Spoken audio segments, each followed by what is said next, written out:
নাহি চিন্তা মৰু যদি এহি খৰে ফুটি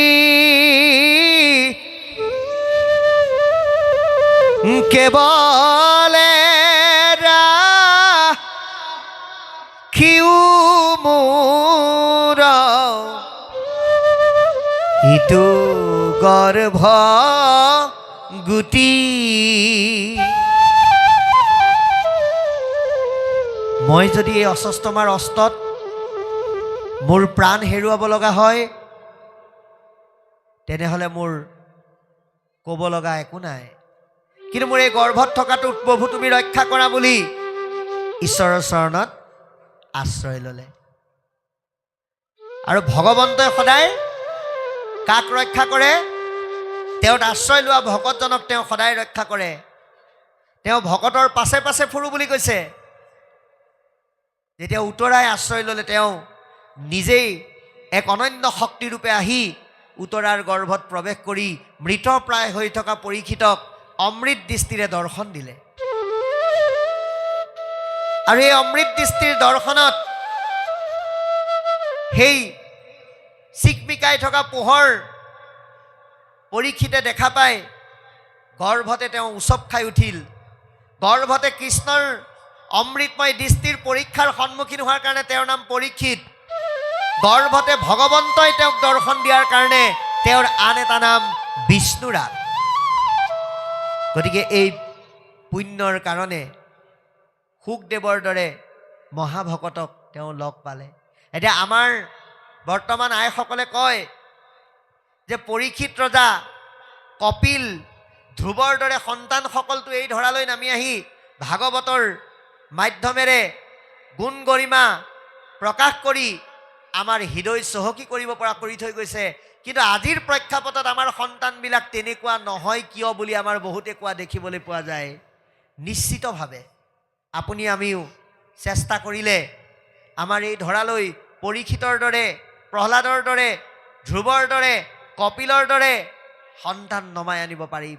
তাৰ কাৰণে উতৰাই যেনেকৈ প্ৰতিটো ক্ষণতে কৃষ্ণক বিচাৰিছিল, আপুনিও ভগৱন্তৰ চিন্তনৰ ঊৰ্ধ্বমুখী চিন্তাক সন্মান জনাই সন্তান গৰ্ভত থকাৰ সময়ত ঈশ্বৰৰ বাহিৰে বেলেগ চিন্তা কেতিয়াও কৰিব নালাগে। এতিয়া আমাৰ বহুতে সন্তান জন্ম হোৱাৰ পিছত 5 মহীয়া, 6 মহীয়া, 7 মহীয়া ল'ৰাটোৰ হাতত যেতিয়া এণ্ড্ৰইড মোবাইলটো দি দিয়ে, সি পিটিকি পিটিকি কিবা কিবি উলিয়াই দিয়ে আৰু মাকে কয় আমাৰ ল'ৰাটো বৰ চোকা হ'ব দেই। বোলে কিয়? 7 মাহ বয়সতে মোবাইলটো টিপি পেলাই য'ত যি উলিয়াব লাগে চব উলিয়াই দিয়ে। এইটো কিয় হয় জানে? গৰ্ভতে আইগৰাকীয়ে পঢ়িব লাগিছিল হাত পুথি হিচাপে ঘোষা, শুনিব লাগিছিল ভাগৱত, গাব লাগিছিল নাম, কিন্তু কি কৰে? মোবাইলটো লৈ পেলাই বোলে য'তে ত'তে ৰিলছ বনাই থাকে।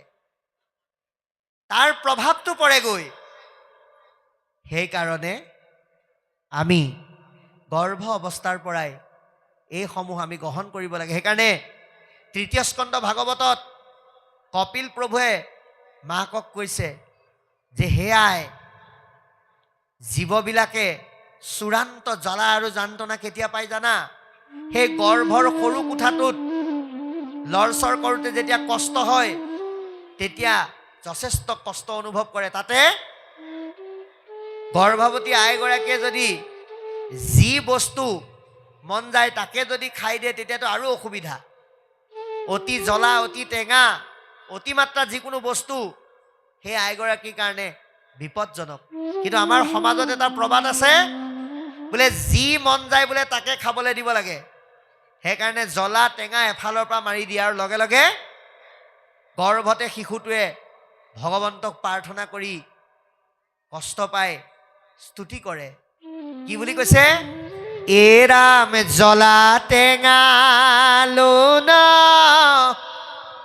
খাৰয়া দি কৰি মাৱে খাই যত যত তাৰ ৰস গয়া শৰীৰত পৰে। মূৰ্ছা যাই সে হিমত যি জ্বলা চকুত লগালে চকু পানী ওলায়, সেয়া পেটত পৰাৰ লগে লগে গৰ্ভত থকা শিশুটোৱে হাতযোৰ কৰি কয়, তই মোক এতিয়া জ্বলা টেঙা খুৱাইছ নহয়, ৰ মই বাহিৰ হৈ ল'বলৈ দে। যেতিয়া ডেকা হৈ অহা অৱস্থাত ল'ৰা ৰাতি 12টা 1টালৈকে নোসোমাই, মাক দেউতাকৰ টোপনি নাহে, সেয়াই হৈছে জ্বলা টেঙা। সেই গৰ্ভত খোৱা জ্বলা টেঙাটো ডেকা বয়সত দিয়ে। সেইকাৰণে অতি সাৱধান হৈ এই ভাগৱতে দিয়া জ্ঞানৰ যোগেদি পোৱা কথাখিনি সৎসংগৰ যোগেদি আলাপ কৰি সুস্থ সবল শাৰীৰিক মানসিক বৌদ্ধিক উৎকৰ্ষ সাধন কৰিব পৰা সন্তান জন্ম দি সমাজত মহাভাগৱত সম্পন্ন ব্যক্তিৰ আমি সৃষ্টি কৰিব লাগিব। কাৰণ ইয়াত কৈছে বৈকুণ্ঠৰ শাস্ত্ৰইটো মহাভাগৱত পাইলা পৰীক্ষিতে শুক মুনিৰ মুখত, মহামুনি শুকদেৱৰ মুখত এই মহাভাগৱত শাস্ত্ৰ পৰীক্ষিতে লাভ কৰিলে কিমান দিনত? মাত্ৰ 7 দিনত। গতিকে আপুনি আমিও ভাগৱত কলিযুগৰ লোকসকলে 7 দিনতেই শুনিব লাগিব। আজি শনিবাৰ, দেও সোম মঙল বুধ বৃহস্পতি শুকুৰ শনি, কাইলৈৰ পৰা আজি দিনটোতো গ'লেই, কাইলৈৰ পৰা আকৌ আজি শনিবাৰটোলৈ যি 7টা দিন আহিব, এই 7টা দিনৰ ভিতৰতে আমি পৃথিৱীলৈ আহিছোঁ, 7টা দিনৰ ভিতৰতে যাম। গতিকে পৰীক্ষিত ৰজাই 7টা দিন নিমিত্ত দেখুৱাইছিলহে মাত্ৰ। 7টা দিন মানে হৈছে আমাৰ জীৱনৰ ঈশ্বৰে বান্ধি দিয়া আয়ুষত লাভ কৰা আমাৰ যি 7টা দিন, এই 7 দিন কলিকালৰ লোকসকলে ভাগৱত শ্ৰৱণ কৰি নামমুখী হোৱাৰ বাহিৰে আমাৰ আৰু গত্যন্তৰ নাই। কাৰণ ঘোৰ কলিযুগে আতপৰে নাহি গতি। এই ঘোৰ কলিযুগত নামৰ বাহিৰে আমাক কোনেও গতি দিব নোৱাৰে। কাৰ নামে গতি দিব? কৃষ্ণ নামে। কাৰণ কৃষ্ণ ভগৱন্তই বিভিন্ন লীলা কৰ্ম কৰি এই ধৰাধামৰ পৰা বৈকুণ্ঠলৈ গতি কৰিলে, কিন্তু যাওঁতে তেওঁ লগত চব লৈ গ'ল, কিন্তু এটা বস্তু তেওঁ থৈ গ'ল। এ ৰাম পৃথিৱী এৰিলা কৃষ্ণে, ধৰ্ম কৰ্ম লৈ গৈলা বৈকুণ্ঠত হৈত নাম ধৰ্ম থৈ। ভগৱন্ত কৃষ্ণই এই ধৰাধাম এৰিলে, কিন্তু যাওঁতে চব লৈ গুচি গ'ল।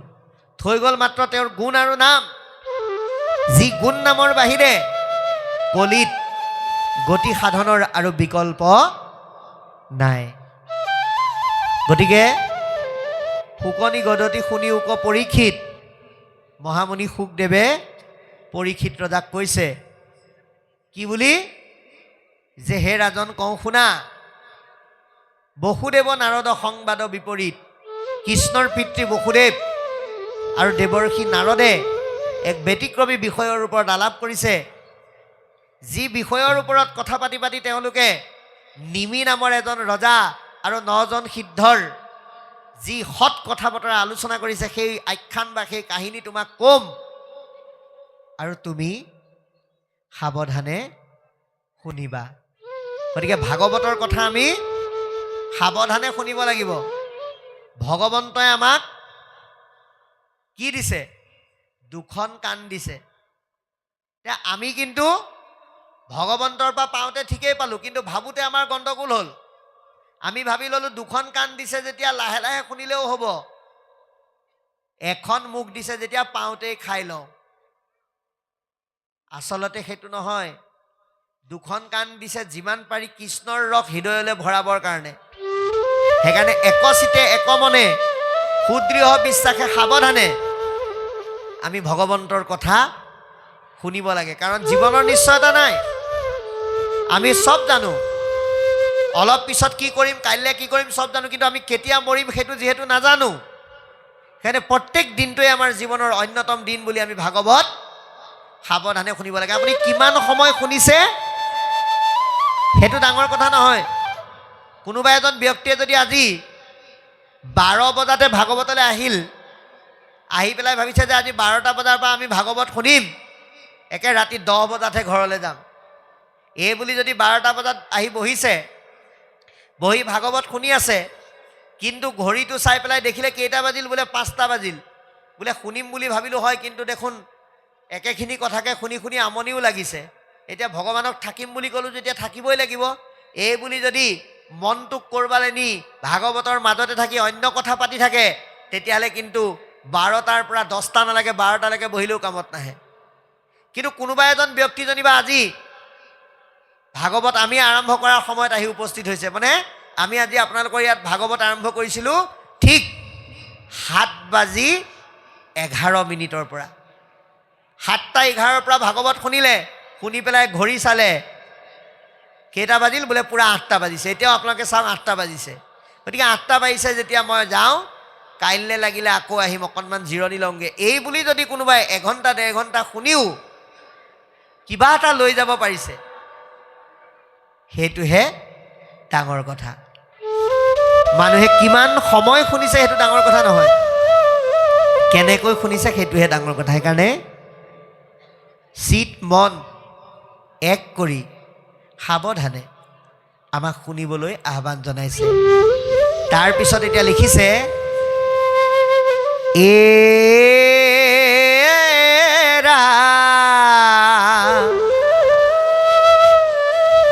বাৰে বাৰে নাৰদক পঠান্ত ধবে নিৰন্তদাৰকাৰিহি কৃষ্ণৰ গৌৰবে।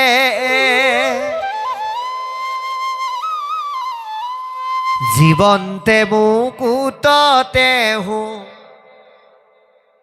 জানিবা খাই খাত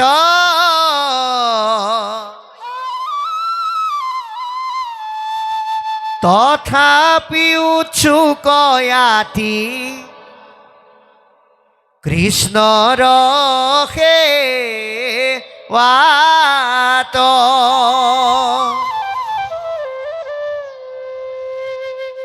মুকুতি সুখকো কৰি ভকতি সেবৰ নভজে কৃষ্ণ কলুক কিনু কৰ্ম জৰ। বাক্য কৰ্ণ মন মুখ আছই মানে যাৰ কৃষ্ণ ভকতিত সম স্তৰে অধিকাৰ।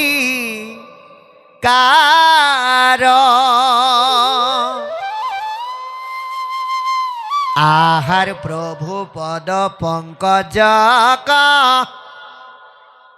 ভজে ব্ৰহ্মা হৰে নৰতনু পায়াতে যে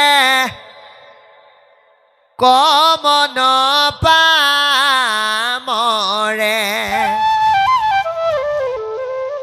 একোকালে মনুষ্যে